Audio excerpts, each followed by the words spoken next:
There are opportunities to worship God everywhere, but they might be easily missed. Most often, we see images of worship being done behind microphones and on stages. While that kind of worship is good, it isn't the only kind of worship we need. The book of Psalms helps us find our own unique anthems. The Psalms leads us to worship God with all of creation, remembering what God has done, even when it's difficult, because we are God's family. As we explore this beautiful collection of ancient Hebrew poetry, we will discover that worship is much bigger than we ever imagined.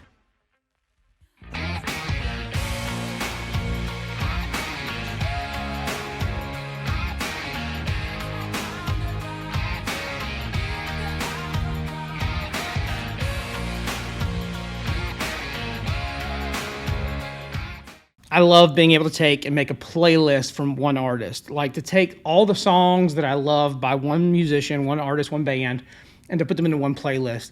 It's kind of like creating your own greatest hits album for an artist that you love. And I know a lot of you, the artists that you're into, probably don't have greatest hits albums yet, but maybe if their careers last long enough, somewhere eventually someone will get together and put together all of their big songs, their hits in one release, in one album, and that'll be a greatest hits album for them.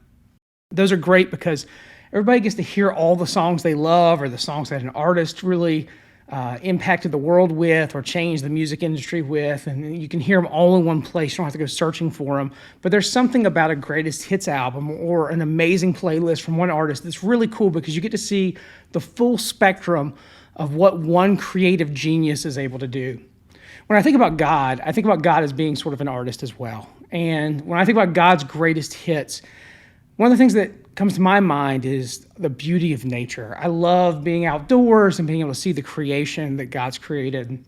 Things that kind of stand out to me are like sunrises on the East Coast and the Outer Banks near where I grew up, or the Rocky Mountains, or La Jolla Beach in California, or seeing the faces of people I love, or looking in the eyes of family members.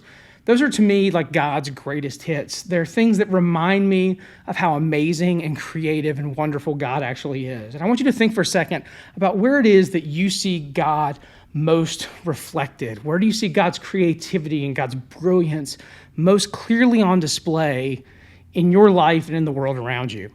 We're starting a series today called Anthem, and we're going to be talking about what it looks like to worship God. And we're going to be looking at a book from the Old Testament called the Book of Psalms. It's right in the middle of the Bible, and it's a collection of songs and poems about who God is and what God has done. And in this series, we're going to explore some of the different types of psalms that exist in this collection of songs and poetry and things that we find in the Book of Psalms. And we're going to try to see what these psalms can teach us about connecting with God, but we're also going to see what it looks like to put them into practice and to live out the ideas that are found in these songs and poems from the Israelite people.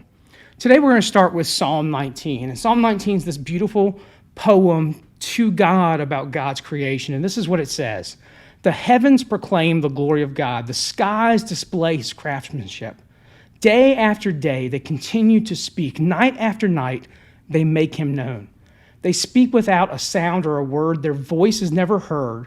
Yet their message has gone throughout the earth, and their words to all the world. God has made a home in the heavens for the sun. It burst forth like a radiant bridegroom after his wedding. It rejoices like a great athlete eager to run the race. The sun also rises at one end of the heavens and follows its course to the other end. Nothing can hide from its heat. Psalm 19 here is telling us that the creation, the universe around us, and the way we experience it, they give us a glimpse into the beauty and the creativity that God has in store. They show us exactly how amazing and creative God is by looking at the nature, the world, the universe that God created. And this creation, according to Psalm 19, invites us to worship.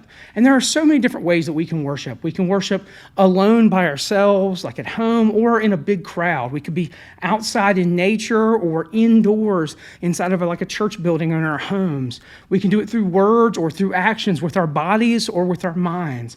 No matter how we worship God by saying, thank you for the ways that you have created a world around us that's beautiful beautiful, and thank you for creating your own image inside of each one of us, and thank you for being a good creator. And we can worship with all the creation. So the question for you is, how are you going to worship the amazing creative God this week?